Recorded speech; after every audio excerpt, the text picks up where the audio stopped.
Hello, I'm Katrina Paget, and I'm here on the bench with Dave Seaman after the Blue Jackets just took on the Detroit Red Wings here at Nationwide Arena. Dave, let's talk about what happened last week compared to what happened this week. Well, we started the season with a win in Nashville, 3-2, in a shootout, as you mentioned. The two new guys for the Blue Jackets were able to get goals, Artem Anisimov and Nick Foligno, and it was a game in which the Blue Jackets trailed 1-0 and 2-1, and to go on the road and get 2 points on the road in a shootout, obviously it's a big deal. Then you come home opening night, over 19,000 people here in Nationwide Arena tonight, the biggest crowd in franchise history, a regular season. You got to throw that asterisk in there. And the Jackets were able to come back from a 2-0 lead, take a 3-2 lead late in the third period, and old Pavel Datsyuk scores on a broken play to tie the game. The game goes to a shootout in which the Jackets fall. But I mean, when you look at the first two games, you're getting 3 points out of 2 games against 2 Central Division opponents. Really a strong start for a team that there's no expectations for. Right. And after a short training camp, Coach Richards decided to start Bobrovsky at goalie. He pulled out a couple of great stops in Nashville and here.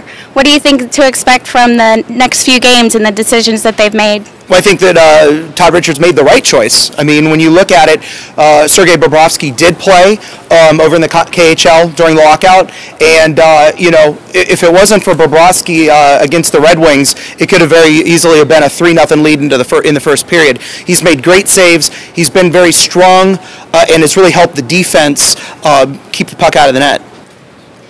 And Dave, in the past 2 games, what do you think has gone good, and what do you think could be better for the Blue Jackets this season? Well, I think, you know, it's a small microcosm of the season, obviously 2 games, but clearly Sergei Bobrovsky's been a positive. The defense has been a positive. The Jackets have scored 3 power play goals in 2 games, which has been positive, and they've also been extremely well in the power play. I think they've only given up 2 power play goals. So the strength of the team has been the offense, and also the Jackets have been scoring on the power play. Obviously, someone's got to step up and score offensively. You know, 5 different people have scored for the Blue Jackets thus far, and there hasn't been that threat. And when you look at the game against Detroit, there really wasn't any offensive flow, especially the first 20 minutes. So they have to get consistent on the offensive end before they can be a real threat moving forward. The Blue Jackets are getting ready to hit the road here for 2 more games in Colorado and Phoenix. What do you expect to come up with that? Well, it's the first important road trip of the year. I mean, yeah, you went to Nashville, and now you have to go play in Phoenix, a team who almost went to the Western Conference Finals a year ago. They did get beat the other night by Chicago, so it's a team that you can go and win. Of course, there's several former Blue Jackets on that team, including, of course, Rusty Klesla, Antoine Vermette, and Raffi Torres. So 3 guys are very familiar with the Blue Jackets franchise. And then, of course, you go to Colorado, a team or a building, you know, the Pepsi Center, in which the Blue Jackets have never had any success in, or I should say regular success.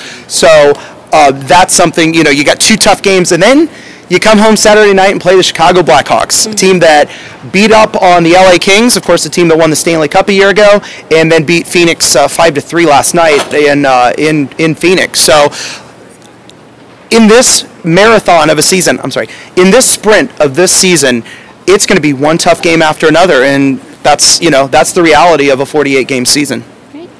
Well, it looks like the Blue Jackets are off to a great start this season. Well, until next time, for Dave Seaman, I'm Katrina Paget with Columbus Wired.